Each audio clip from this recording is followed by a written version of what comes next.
What up, y'all? What up, y'all? What up, y'all? It is Libra with Libra's Thoughts Podcast. I got a thought. Let's tackle it. Look, I'm real old school today. When I started this situation, I've had about three other podcasts. They're not out there floating on the internet. They were like, trial and runs leading up to this space. But prior to the video stuff, I was audio because it was much, much easier to do audio. Video puts a lot of pressure on you. Sometimes y'all are catching me after my shower, maybe after my workout, and it was just like, you know what, let me go audio real quick, especially with my girl being out and about during this holiday season, frolicking amongst individuals before that New York blizzard take over. Angie is still out, y'all. She will be back. Girlfriend is enjoying her life right now. Y'all know how I feel about that. I'm a pro advocate of get that shit while you can. Um, but in this week's episode, we're going to talk about how you can have certain people around you that's a liability to your health. And as someone who has been diagnosed late in life with ADHD and currently embarking on seeing if I'm autistic and also have dyslexia, I had to learn over the years that protecting my space is important. It was important before, but it's extremely important now. Growing up, I had a lot of people around me that were not very healthy to my being, to me. I spent a lot of time around people that I had to always justify myself to, explain myself to, just having to go three steps further than the average person because I'm just wired different. I might respond different. I might handle things different. And when it doesn't look the same as everybody else, I had to do a lot of explaining. I was called crazy. You're doing too much. You're too big. You're too this. Everything is just too much. And for a while, I wasn't sure if who I was acceptable to this planet, which explained why I had a lot of suicidal thoughts. Because there was a point in time where I'm just like, every fucking move I make is just fucking wrong, man. It doesn't seem like any movement that I do, anything that I say, any input that I have, any information that I have is good enough. And for a while, I was in the toilet emotionally because I just wasn't sure if I belonged here. I really felt like I was a mistake. I really felt like my life had no meaning, that I was just accidentally placed here to do for everybody else. That what I wanted, what I desired, what I felt, what I experienced was no value to anyone, which is why I kept a lot of things to myself. When I was raped, I kept it to myself. When I was molested, I kept it to myself. There were a lot of things I kept to myself and dealt with alone because I just didn't feel like anyone cared enough about me to hear me and help me. It was a very lonely path up till now. I'm fortunate to have been able to conquer my mental demons so I could live and see what my life really is supposed to be and what I'm really supposed to do and the impact that I can really make and the support that I really do have. Had I gave up before, I don't think I would have gotten to this space. Had I quit on myself before, I wouldn't have gotten to this space. And getting over into this space, especially when I got my late diagnosis right, getting over into this space, I literally said, now that I have a definite answer about how my brain is wired, I am able to live freely. There's no more questions. The only questions that I have now is just putting the pieces together from how I handle my emotions, how I'm overstimulated, how just I'm learning that space now. But it really brought it all in. It really brought in that, oh, no, I'm not too much.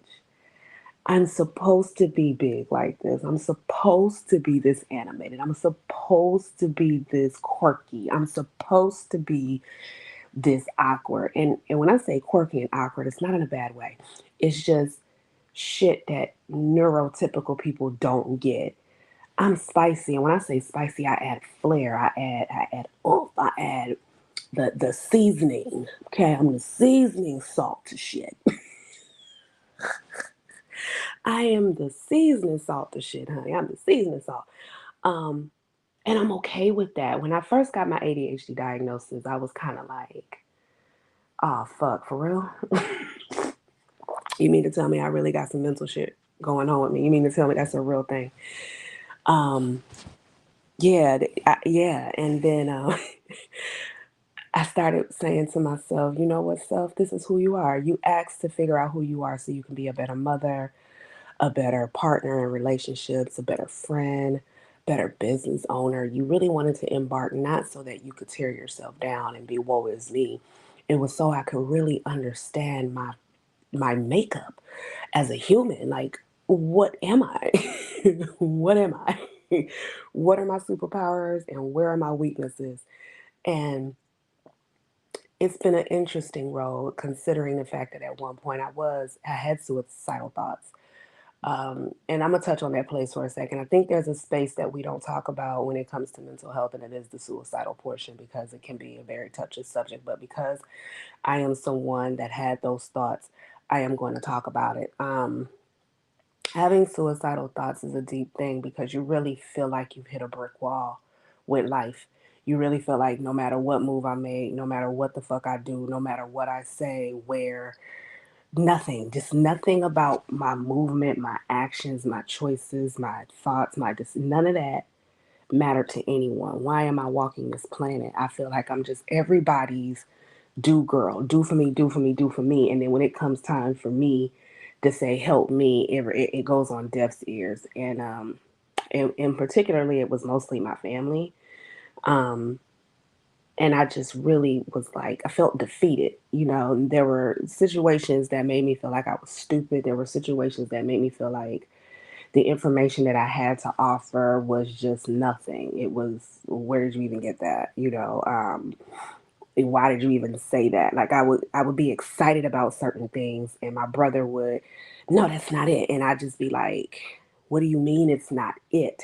I am excited about embarking on new opportunities, and now you're telling me that it ain't it. Or I had a cousin that was graduating, and his mom didn't want me giving him information. Instead, she wanted my older cousin to give him information because she valued her information over mine. And it was just like, why do I even keep showing up to this shit? Why do I keep showing up to spaces that doesn't care to hear me speak? Why do I show up to places that don't care to see my presence? Why do I continuously let people around me who have no interest in knowing me, understanding me, loving me for exactly who I am without me covering some shit up? I gotta cover up parts of me, or cover up parts of me to keep it cool, to keep it even playing field so I can have relationships. I got sick of that shit. And getting my late diagnosis really helped me drive home that, you know what, no, no, no, no. This is just a small piece of the pie to help me understand who I am as an individual, a woman, um, and fuck, just a human being, what I have to offer this world, how my brain is wired, so I can honor that, so I can participate fully. I started really cutting out being around a bunch of people, y'all. I did. And it started with my family. It started with me chopping that shit off at the knees. It started with me looking within my friend circle saying, are these really friends? Or are these just humans that I socialize with that really don't make me feel good? What is this that I am a part? And being okay with that. That's the piece. Being okay with separating from what everyone expects you to do or think you should do, or just really separating yourself and diving into you. When I tell you working on my mental was one of the hardest things I've ever had to do, because I had to jumpstart this shit with no help. Y'all, let me remind you, a few episodes back, me talking about seeking out help and being rejected and not having access, and God saying, you have got to help yourself if you want help. And when you start helping yourself, I will grant you access to everyone that will be needed in your growth. And I took that seriously. I really just said, all right, I need to just stop and do me. And I did, y'all. I did me. I did me. When I say I did me, I did me. I cut off everybody. I didn't hang out. I didn't get on the phone and do the gossip conversations. I didn't entertain anything that was lower than what I was supposed to be. I knew I wasn't paid here to fuss, fight, judge, argue, none of that shit. So if I got on the phone with someone and it would turn into a gossip session, I would immediately abort the call. If I get on the phone and someone is asking for my presence, but I don't see any value in me getting dressed, leaving the house, hanging out with this person, except for we're gonna gossip about folks, we're gonna drink and eat dumb food, I can't hang out with you. I literally started taking seriously the company I was keeping. Do these people love themselves? Do these people value themselves? Do these people honor themselves? Are these people productive? Are they involved in things that evolve their life and the lives of others? Because if so, these are my people. If not, I can't fuck with you. I couldn't even get caught up whether or not it was family or not, because survival was the goal. It was the goal for me, and it was by any means necessary, y'all. It was literally by any means necessary. My growth was by any means necessary. My growth was by any means necessary. When you have suicidal thoughts, when you feel lower than, when you feel defeated all the time, you can't afford to be hanging up under nobody who has low intentions, lower vibrations. They think fucked up of other humans. You got to start separating yourself from the disease so you can heal it. The way you love yourself is the antibiotic to healing what's going on internally, even when it's hard, y'all. When I tell y'all it's hard, it's hard. I've never, excuse me,